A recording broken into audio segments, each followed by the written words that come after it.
Sir, mensahe po muna natin kay Tatay Digong. So, kay Tatay Digong, you are a hero. Hero in the sense na binangon mo ang Pilipinas at binangon mo ang Pilipino with your tatak and with your spirit na baguhin ang buong bansa. Sir, bakit kailangan na makauwi na talaga si Tatay Digong? Kailangan makauwi kasi siya ang hindi lang tatay. Siya ang nagbigay direksyon, siya ang nagbigay inspirasyon, hindi lamang sa mga makabago at mga makabatang opisyal. Siya ang nagbigay ng pundasyon para sa ating lahat. Kung anong sitwasyon ng buong bansa ngayon, it's because as a young leader,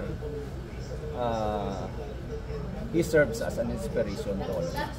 Hindi lamang sa leader, but of course sa mamamayang Pilipino na ultimo na siya ang nagpabago. Hindi yan salita lang.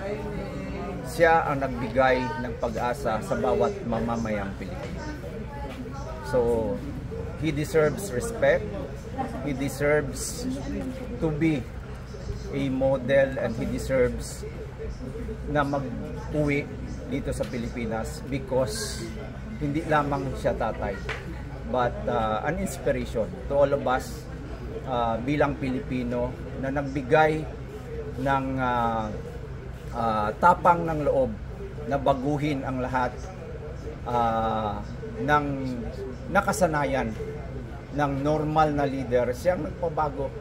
Siya lang ang may tapang na baguhin ang Pilipinas. So, he deserves respect. He deserves to go back here. And at the same time, as a leader, I congratulate. Even wala siya dito during the campaign, just the recent election, wala ang presence niya. But to the inspiration and of course sa ginawa niya, hindi lamang dito sa Davao City, but sa buong Pilipinas. Kailangan umuwi siya, kailangan magserbisyo siya, at kailangan ibalik natin siya. Sir, itong sa kanyang pag-thinking, sir, ba dapat lang ba sa doon sa detention center or dapat dito sa Davao City? Dito siya inihalal ng taong bayan ng Davao City. Dapat dito din siya ipanumpa kasi inihalal siya ng taong bayan, and of course especially Davao City being known as a city na siyang tumatag. Dito niya inumpisahan ang respeto, dito niya binuo kung saan ang Davao City ngayon. It's because of him, it's because of Duterte. So dapat lang na ibalik siya at dito siya manumpa. Kasi inihalal siya ng taong bayan, inihalal siya dito sa Davao City. So supposedly, and a must na dito siya ibalik at ihalal siya at inihalal siya. Hindi yan inihalal ng kung sino-sino, inihalal siya bilang leader at bilang ama ng lungsod ng Davao. Sir, ito, malapit na po yung karawang po ni BP Inday Sara. Ano po yung mensahe natin? To BP Sara Duterte, una, my greetings, advance happy birthday, and of course my greetings to the next President of the Republic of the Philippines. She deserves to be our next president. She deserves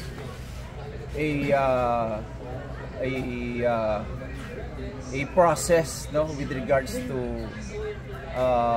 kung ano ang pinaplano ng iba sa kanya ngayon. So inihalal si Vice President ng taong bayan.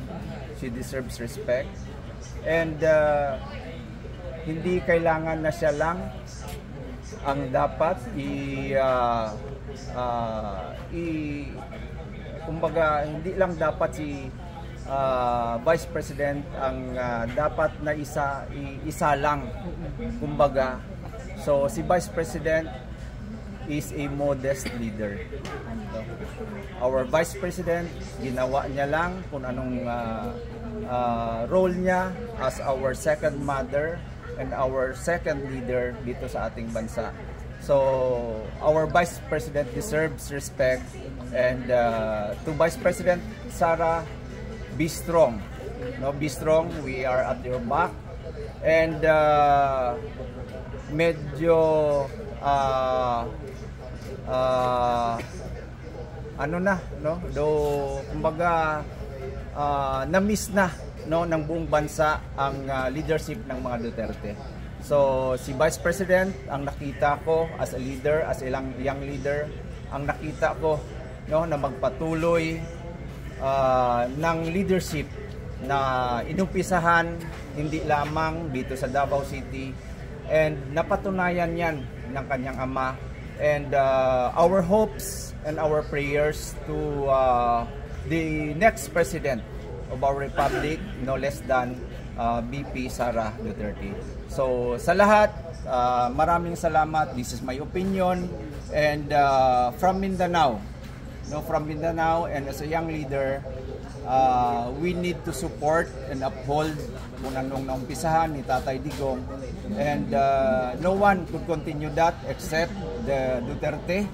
So and we pray and we are hopeful na mapatuloy ni Vice President Sara Duterte ang nasimulan ng kanyang ama, and nobody, no, for me, nobody could continue that.